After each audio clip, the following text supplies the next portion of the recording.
What's the sign? How do we know that we have the Holy Spirit? What's the sign?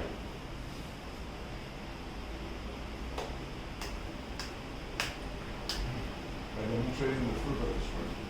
Yes. We all like to be called children of God, correct? We all like to be, I am a son of God. We all like to say, I am in the kingdom. We all like to say, I am a priest, I am a king. I am a king and a priest. All great titles. When the testing comes, you throw things, you shout, you bang, you scream, all kind of things. Next day, hand pains, head pains, all that happens, that's right. But at that moment, what about the words that we speak? Yeah? Words like, I don't know who's your father, man. There's a word for that. I don't know what your mother was. There's a word for that. Then you'll call them animals. Snake, dog, pig, donkey. In church, praise the Lord. How you? Oh, grace of God. Last night you said, last night you called somebody a pig and all that. Well, what happened to the grace? Possibly the fruit wasn't there. The tree is there, but no fruit. Any connection with being meek, keeping your strength and wisdom? Meek. Which has a connection. Yeah, meek. Gentleness. Gentleness. The meek shall inherit the earth. Pardon? You shall inherit the earth. What is meek? Can you define the word meek? Strength under control. Strength and wisdom. That's strength under control. That's the fruit that encompasses your patience, self-control, being in peace, Gentleness. gentleness, long-suffering. Imagine long-suffering. Somebody is stamping on your toe. Okay.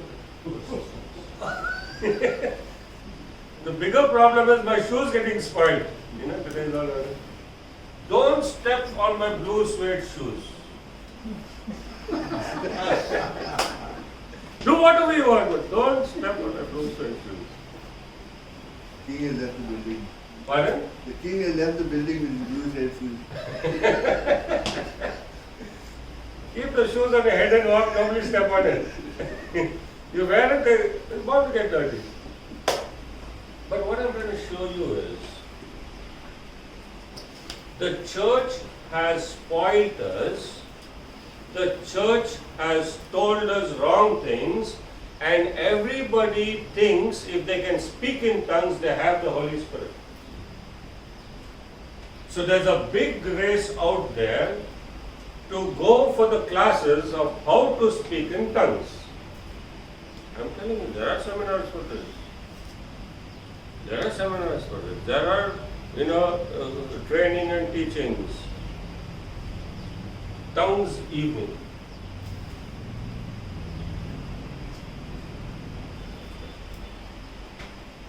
He came as a dove, like a dove. A dove came, but like a dove. That's in the resemblance or in the symbolic language of a dove. Okay? So they will conclude the Holy Spirit was there so you can see the feathers. Whose feathers? Broiler chicken feathers. Somebody brought in the pocket and distributed it. They do all this. I am telling you, they do all this. This is rubbish. The Holy Spirit is not cheap. He doesn't have to prove His presence. He is God. Please acknowledge Him as God. And stop insulting Him or stop expecting these kind of manifestations. Because you are insulting Him. And we should be informed from the Word. We have only the Word to fall back on. Not man's word, God's word. What the Word says is what we know. And so, the evidence you have the Holy Spirit is fruit, not tongues. Are you with me so far? Are you believing this?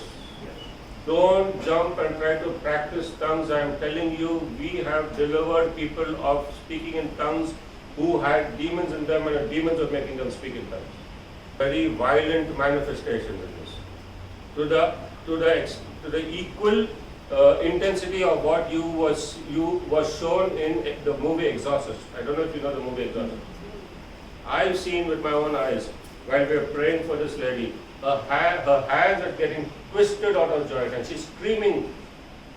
My wife had to pull the hand back into place. The leg would go. You've not seen such things. These are supernatural things happening. These are all supernatural. This is demonic. And this lady started off by speaking in tongues. And she actually told me, brother, shall we pray? And I said, "Okay." Because she was waiting for some counsel, prayer, and to talk. And so we were talking. And I said, brother, shall we pray? And she started praying and started off in tongues. And all hell broke loose. Literally. That puny lady could wake up a whole neighborhood screaming so loudly. There was a traffic jam, there was a crowd around there. It was so crazy.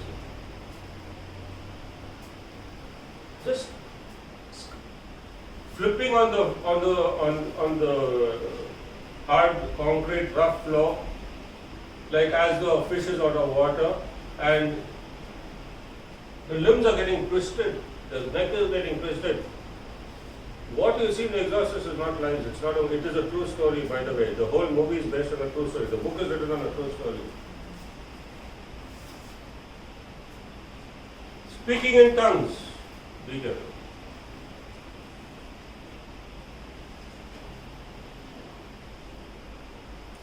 The evidence that you have the Holy Spirit is that you will have the fruit.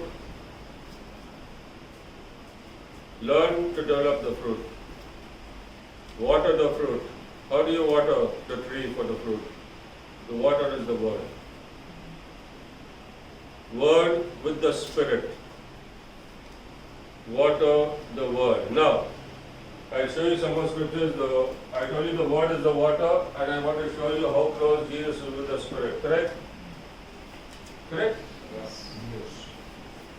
Go with me to John's Gospel. We are in John's Gospel. John is a fantastic. He explains very well. John's Gospel, chapter 4. John 4:13. Jesus answered, "Everyone who drinks this water will be thirsty again.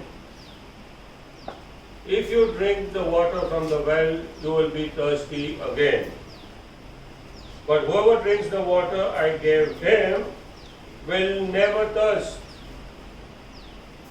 Indeed, the water I give him will become in him a spring of water welling up to eternal life."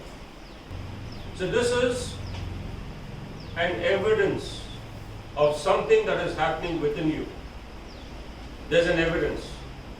When you drink of the water that the Lord gives, you will begin to bubble with the life-giving water. You'll begin to bubble with life-giving water. Your words will be life and not death. I want to tell you, you could react with your flesh. You could immediately spring up, yell, fight, push, use words and all that. This is the evidence that our old life has not yet been washed away. But are you immediately humbling yourself and saying sorry?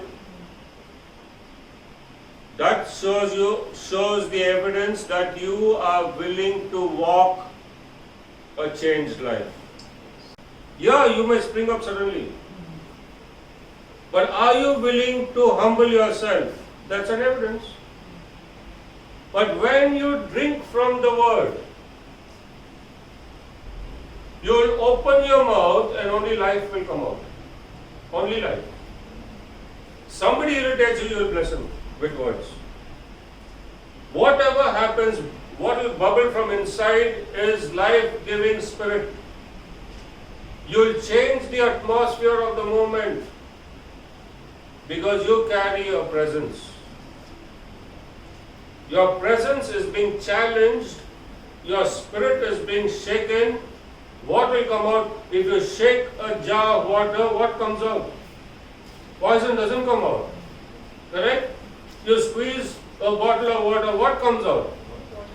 Muck doesn't come out. While what comes out of us? What will bubble out is springs of that same life-giving water. That's your test. That's your test. It starts with humbling immediately. God will send you to a test. If that will also tell you, you have not broken off of the old. But the proof is when you begin to speak back with life. You'll keep control, that's meekness. You'll keep your control and you'll speak back life. You will give back life. First evidence. Okay, move on from that. John's Gospel, chapter 7, verse 37. On the last and greatest day of the feast, Jesus stood and said in a loud voice, "If anyone is thirsty, let him come to me and drink." These two stories go parallelly. In the first case, he goes to reach out to a Samaritan woman who needed help. He reached there, he waited there, and he was thirsty. That tells you he was a man. But he went on to speak about life-giving water. And he said, your life will change. Your life will change. And she went into the village, and the whole village was transformed. She began to give that life-giving water. She said, "Give me now that water." She said that. Yes. Have you ever asked for the water? We always ask for tongues. It's called a gift. You can't force anybody to give you a gift. Today's world has become shameless. You're coming for my birthday, man. See, listen, I want, get me a remote control plane. Oh, whatever, get me a smartphone. They demand gifts. It is a shameless world, but you can't demand anything out of God. Ask of me. What you can ask? Water. Living water. And He'll give you. It's so great to bless somebody and give somebody life. So here you see, he says in this chapter, if you are thirsty, if anyone is thirsty, let him come to me and drink. Whoever believes in me, as the scripture has said, streams of living water will flow from within him. So, I told you the Bible is a two-step program. I heard somebody say yes.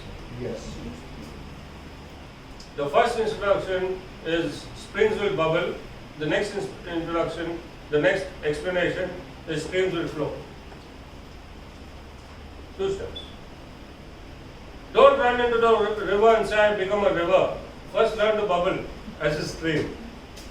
You're getting the point? God is very, practical in these things. That's why it's always a progressive life. It doesn't catapult you into something that you don't know what to do. You'll get drowned in the river. The book of Ezekiel is good for that teaching, The book of Ezekiel, we are doing it every evening. And Ezekiel is the one who spoke about how you can swim in a river. He's the one who teaches that. Anybody knows to swim who doesn't know to swim? We will teach you. Every evening at 6:30 we have the Bible teaching in the book of Ezekiel. We'll teach you how to swim in a river. Praise the Lord. Come on. Whoever believes in me, as the scripture has said, streams of living water will flow from within him. So this talks about two things. First of all, you thirst. Secondly, you believe. Yeah? Then he goes on to say, the word of God goes on to say, verse 39, by this he meant the Spirit. You read that? The word was water. By this he meant the Spirit. So the word is water and Spirit. There is a Spirit and the truth. The truth is the word.